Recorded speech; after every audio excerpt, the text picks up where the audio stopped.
23 जनवरी को एक खबर आई थी कि पाकिस्तान की खुफिया एजेंसी आईएसआई के चीफ असीम मलिक बांग्लादेश पहुंचे हैं।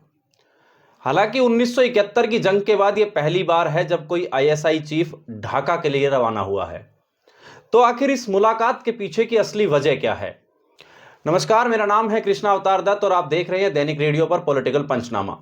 दरअसल एक तस्वीर आई थी जिसमें लेफ्ट साइड में बांग्लादेशी आर्मी के number 2 lieutenant general SM Kamrul Hasan है, वहीं दूसरी तरफ Pak army chief general Asim Munir और मेज पर दोनों के बीच फ्लैग के बीच जिन्ना की तस्वीर रखी है।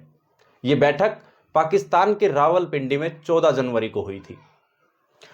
फिर अगले हफ्ते ही 23 जनवरी को खबर आई कि पाकिस्तान की खुफिया एजेंसी आईएसआई के चीफ असीम मलिक बांग्लादेश पहुंचे हैं और 1971 की जंग के बाद यह पहली बार हुआ कि जब कोई आईएसआई चीफ ढाका गया।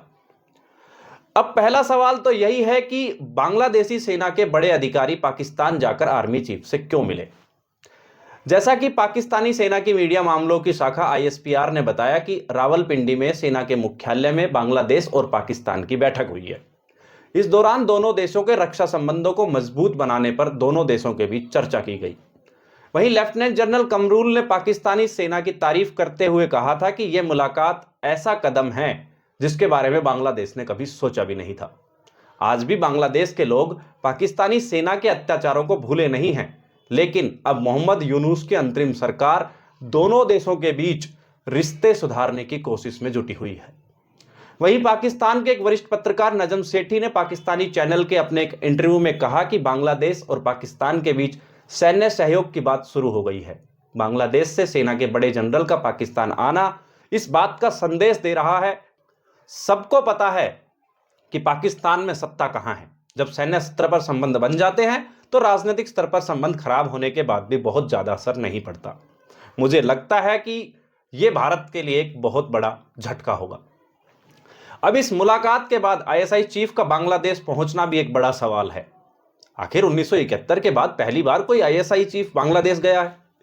तो इकोनॉमिक टाइम्स की रिपोर्ट के मुताबिक 23 जनवरी को पाकिस्तान की खुफिया एजेंसी आईएसआई के chief lieutenant general Asim Malik Bangladesh पहुंचे।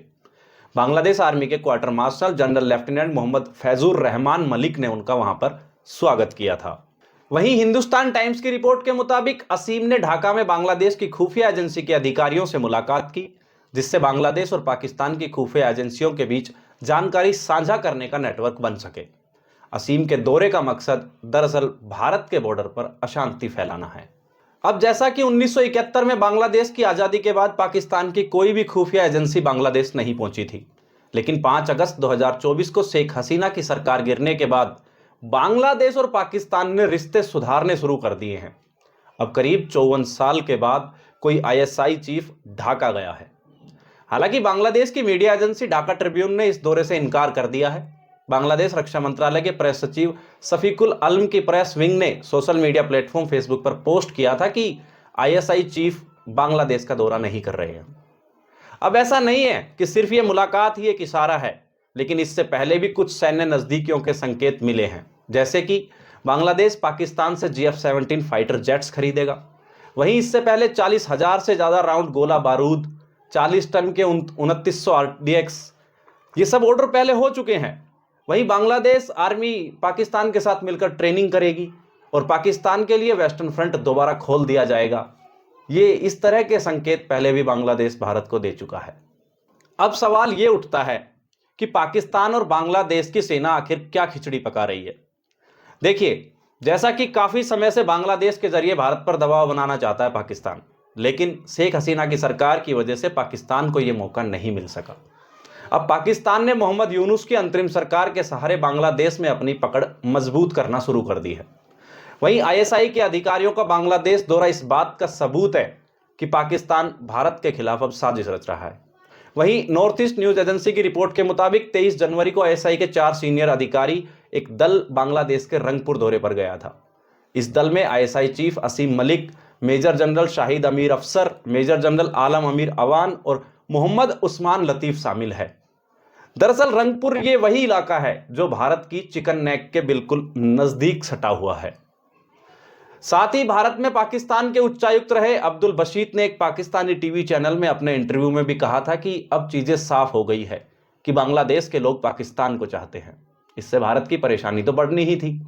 भारत को पता है कि बांग्लादेश और पाकिस्तान की बढ़ती नजदीकियों को रोकना नामुमकिन है।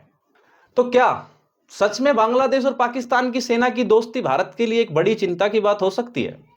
जी हां, बांग्लादेश और पाकिस्तान की नजदीकियां भारत के लिए गहरी चिंता का सबब है। भारत में पश्चिम बंगाल और असम का हिस्सा बांग्लादेश के बॉर्डर से जुड़ता है। सेंट्रल एजेंसियां असम में तो आसानी से कार्रवाई कर सकती है क्योंकि वहां बीजेपी की राज्य सरकार है, लेकिन पश्चिम बंगाल में टीएमसी की सरकार है।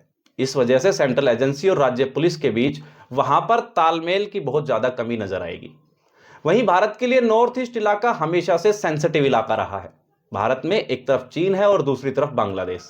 ऐसे में पाकिस्तान की आईएसआई भी अगर बॉर्डर पर दखल देने लगी तो इससे दिक्कत और बढ़ जाएगी। वहीं भारत ने इन इलाकों में बॉर्डर सीलिंग का काम भी अभी तक पूरा नहीं किया है।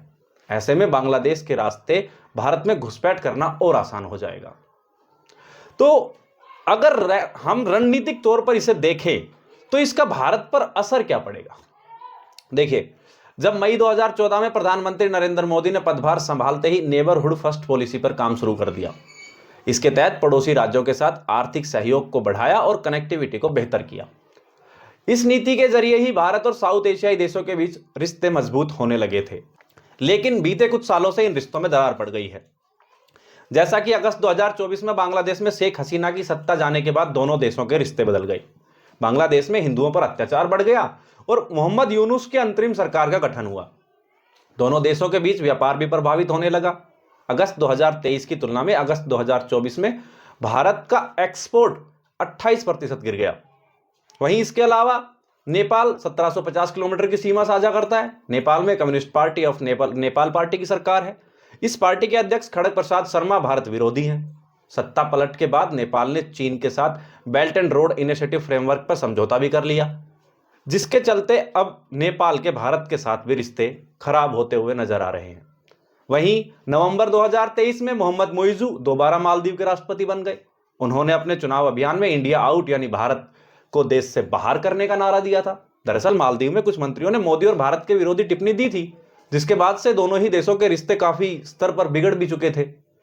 अब अगर हम बात करें श्रीलंका की, तो भारत और चीन दोनों ही श्रीलंका को अपनी कूटनीति और व्यापारिक संबंधों में तरजीह दे रहे हैं। 22 सितंबर 2024 को अनुरा कुमारा दिशनायके ने राष्ट्रपति चुनाव जीत लिया, लेकिन इस बीच श्रीलंका ने चीन के साथ भी कई समझौते कर लिए थे, जिससे कि दोनों देशों के बीच नजदीकियां बढ़ने लगी है, श्रीलंका और चीन के बीच। और अब रही बात पाकिस्तान की, तो भारत और पाकिस्तान के बीच रिश्ते कभी अच्छे रहे ही नहीं। भारत के दो सबसे बड़े दुश्मन देशों में चीन और पाकिस्तान का नाम सबसे पहले आता रहा है। दरअसल अब हालात यह है कि भारत चारों तरफ से दुश्मन देशों से घिर चुका है। हालांकि चीन और पाकिस्तान के अलावा कोई भी देश भारत के खिलाफ खुलकर दुश्मनी का ऐलान नहीं कर सकता, लेकिन चीन और पाकिस्तान की मदद जरूर कर सकते हैं। ऐसे में बांग्लादेश का रवैया बदलने से भारत को अच्छा खासा नुकसान हो सकता है। तो बस अब एक सवाल बचा है कि ऐसी परिस्थितियों में भारत को क्या करना चाहिए। दरअसल भारत सरकार को इस मामले में डिप्लोमेटिक तरीके से सुलझाने की कोशिश करनी होगी। जैसा कि 1947 में भारत की आजादी के दौरान क्राइसिस ऑफ राइजिंग एक्सपेक्टेशन शब्द का इस्तेमाल होने लगा था। देश की जनता को लग रहा था कि हम आजाद तो हो गए, हमको सब कुछ मिल गया, लेकिन यह हकीकत से बहुत दूर था। ऐसा ही कुछ मामला अभी बांग्लादेश में भी होने वाला है। दरअसल बांग्लादेश में शेख हसीना की सत्ता पलटने और छात्र आंदोलन की सफलता को जनता ने क्राइसिस ऑफ राइजिंग एक्सपेक्टेशन समझ लिया है, लेकिन अब यहां डेवलपमेंट के लिए मोहम्मद यूनुस की सरकार ज्यादा कुछ कर नहीं पाएगी। ऐसे में भारत को चाहिए कि बांग्लादेश के साथ डिप्लोमेटिक रिश्तों को मजबूत करे। अगर भारत पहले हाथ बढ़ा देता है तो हो सकता है बांग्लादेश भी हाथ मिला ले। अब जैसा कि भारत और बांग्लादेश का बहुत पुराना रिश्ता है, क्योंकि 1971 की जंग में भारत की मदद से ही बांग्लादेश को आजादी मिली थी। ये बात बांग्लादेश को कहीं ना कहीं खुलकर दुश्मनी करने से तो रोकेगी जरूर। इसके अलावा भारत को बॉर्डर सिक्योरिटी बढ़ाने की भी जरूरत है। वहीं भारत को बांग्लादेश और पाकिस्तान की एक्टिविटीज पर भी कड़ी नजर रखनी होगी, ताकि समय रहते कोई भी एक्शन लिया जा सके। तो अब इन सब के बीच एक ही बात उठती है कि बांग्लादेश भारत के लिए किस प्रकार नुकसानदायक हो सकता है। तो ये था आज का पॉलिटिकल पंचनामा, जिसमें हमने देखा कि पाकिस्तान और बांग्लादेश ही नहीं, भारत के अन्य पड़ोसी मुल्क के साथ भी हालात ठीक नहीं हैं। और अगर बांग्लादेश पाकिस्तान के साथ जाता है तो भारत को क्या क्या नुकसान हो सकता है जियोपॉलिटिक्स तौर पर। तो ये थी आज की वीडियो। अगर आपको ये वीडियो पसंद आई हो तो वीडियो को लाइक करें, कमेंट करें और शेयर करें। चैनल को सब्सक्राइब करना ना भूलें। मिलते हैं अगली वीडियो में एक नए बहुचर्चित मुद्दे के साथ। तब तक के लिए नमस्कार, धन्यवाद।